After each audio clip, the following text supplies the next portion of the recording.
this is Mr. Cox. I want to talk to you here this evening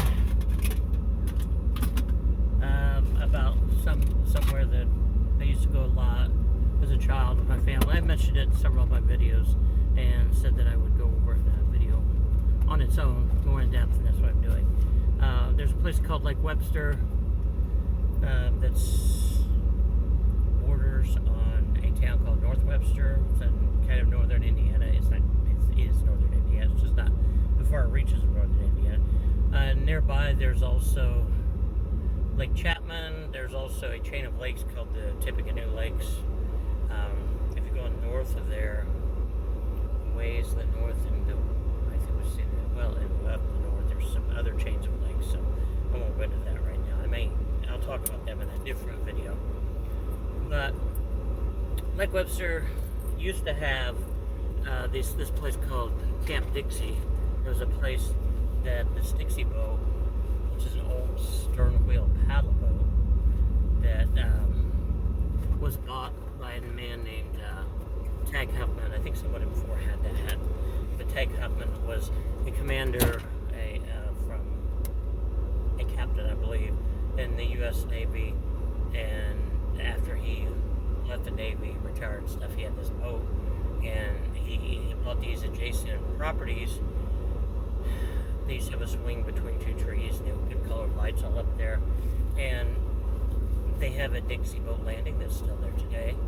But today they have a Pizza King with some other items you can order there. A little restaurant there with a Dixie boat, not on the Dixie boat, but adjacent to it. And used to, they had, I believe it was three or four cabins. I think it was three fishing cabins that you didn't have to fish from them, but generally that's what people did, that you could rent.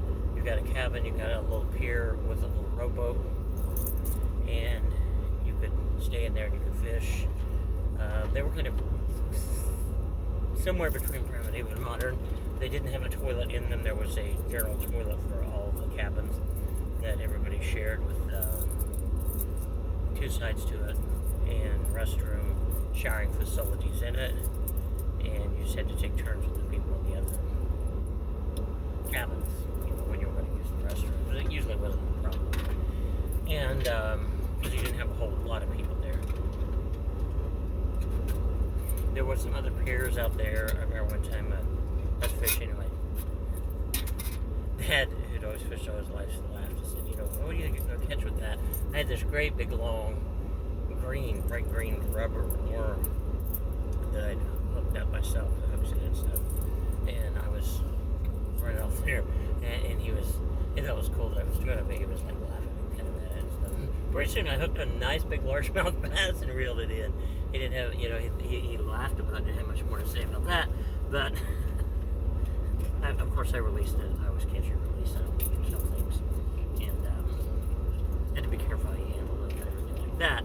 So that was off with a long piers out by where the Dixie boat launch was at. But you stay in these cabins, and you get with the cabins, you get a free Dixie boat ride. Otherwise, you could pay to go on the Dixie boat. You can still do that. You have to get online and figure out this time of year. I'm sure it's not running, but it runs during the probably late spring, summer, maybe the early fall months. I'm not sure when it is. There's certain times you can go. You can pay it and ride the boat. It's well worth it.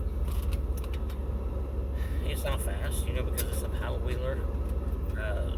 You can ride on top, and they always used to have. Now they have different music they play sometimes up at the and I think they still play some of it. They used to play some of this organ music on it.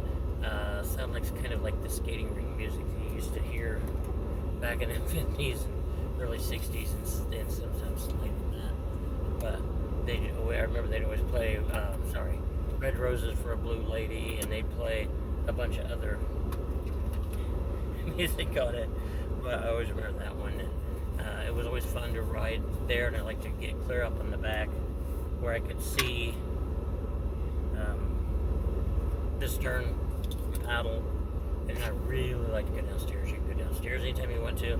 There's little stair steps go down there, and you used to be able to go down there, and they used to have clear at the back they had a place that you could buy souvenirs and popcorn and candy that kind of moved over to the side now, downstairs, and changed the seating arrangements down there. But you can go, there's benches you can sit on.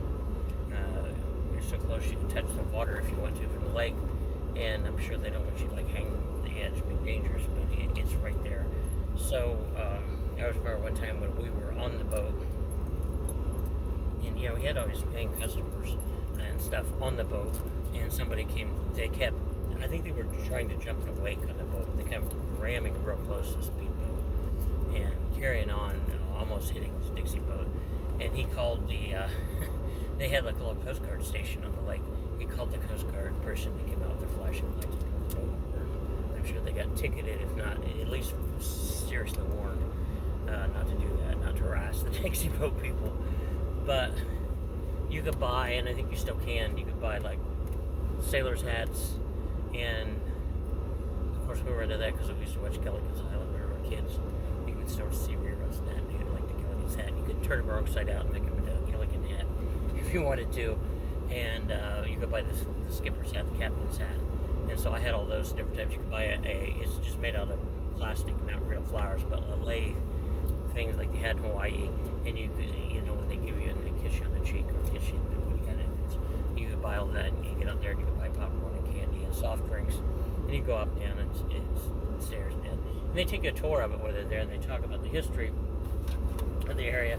And there's Epworth Forest, which was a United Methodist campground, and they would go into that side and they would let the kids at the church camp ride for free. The guy that owned the place he went to Church of God. He wasn't Methodist, but he still respected them, as a church organization. He would pick the kids up for free and take them to the other side. You could get off the Dixie Boat side or get off the Epworth Forest side, vice versa. And then over to Epworth Forest if you want to swim. You could swim at Dixie Camp, by the way. There was a real small little beach there where you could go over the other side, and a much nicer beach that was enclosed with piers, probably a little safer to take kids swimming. And we used to go over there and swim, and I think you could do it for free. I don't think you had to pay or anything to get in. And into that lake, onto the side of the lake and swim, is what I'm trying to say. I just lost something, sorry. And I always noted when I was a kid how clear the water was, and you could see all you could see fish down there, and you could see them in the nest during certain times of the year. You could see all the plant life under there. And it was just really quite awesome. And so it helps spur along my interest in marine biology, aquatic biology, etc., etc. So we did all that as a kid.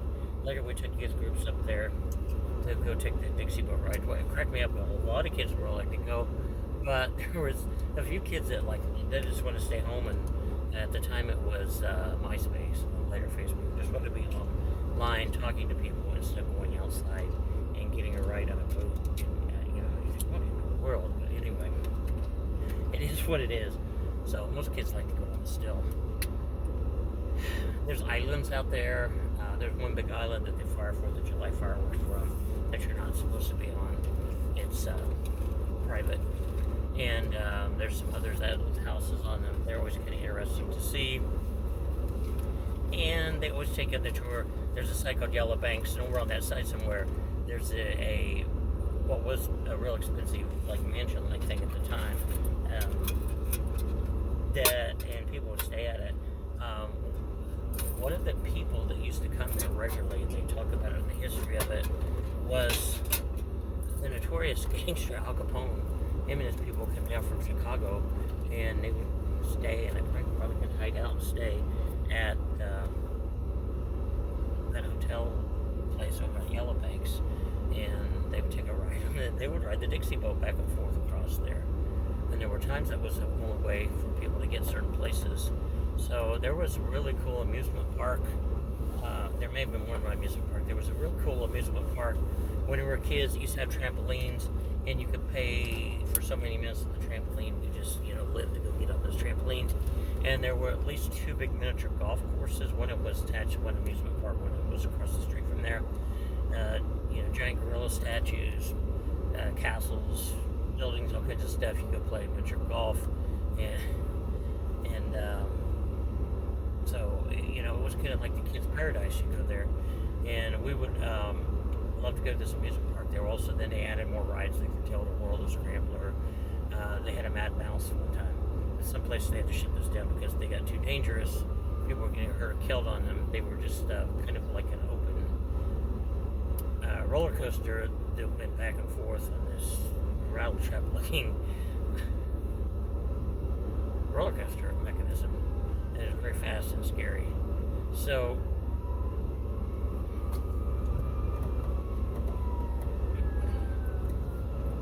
not sure what's going on. There's all kind of emergency lights and stuff coming here.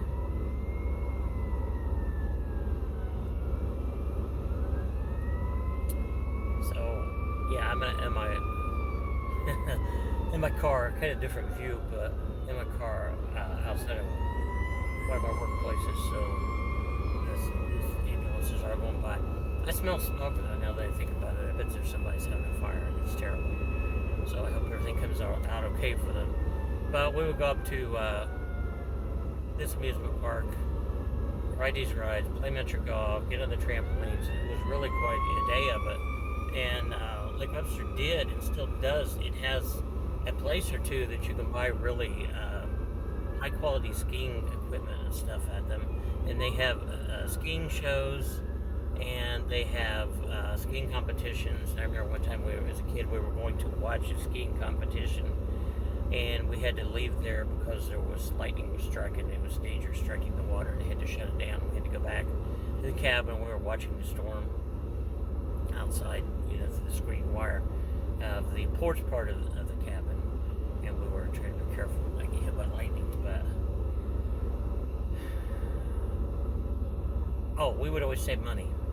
We get an allowance, and as kids we'd save this up for summer and to buy souvenirs, and we would go wherever we went. But then the years we went to like Webster, we didn't go every year. We went off and on. We would go there, and I remember going downtown, and one of the things I bought there was an old, like a dime store downtown. We just loved to go down there. I bought a model. I think it was a snap together model, because I don't remember having glue for that one. I used to do a lot of modeling, but not modeling me, but model with making models of planes, cars, trucks, ships, etc., jets, all those kind of things. Star Trek stuff, all kinds of things. But I bought a Japanese A6M Mitsubishi Zero, and then you had the little decals of the rising sun put on it, and I remember playing with that incessantly. And then that year, I didn't have anything to do with the model. I got sick with an ear infection and temperature and high temperature, and they had to go to the doctor. And then I had to I remember laying out in the porch and trying to stay cool with the air blowing in and the fan and the air blowing in from the screen, and playing with my Mitsubishi Zero that I put together. And I also remember a lot of times buying wooden glider models, and one year I bought some that were made like World War I biplanes, and they were almost two-dimensional. They were almost flat gunners in them. One of them was like a Red Baron. He had a machine gun, and they had their neck scarf. It looked like them, those red plastic neck behind them. And bought a British one and a North American one. I can't remember the markets. I think it was British, and a German one, and you had the whole points that looked so it was cool. So they had a place called the Old Double Dip in Dunkirk that we'd go for breakfast. You get all kinds of donuts and things there. There were other restaurants and stuff. There's some kind of Hall of Fame for sports there. I think we went to it once. I can't remember much about it because I wasn't into sports that much, but it's pretty well known up in that area. The Mermaids Festival. And then my sister was in the marching band and went up there. I can't remember. It almost seems like I might have marched there once. I know I marched in a band some. I was in junior high, and I was in a high school band once for Dunkirk High School. And I was West J. But anyway, marched different places. I think I marched up there. I know my sister marched up there. My brother marched up there. And then there was a really cool, and they still have this Mermaids Festival. and they hang these signs that look like mermaids all over the place.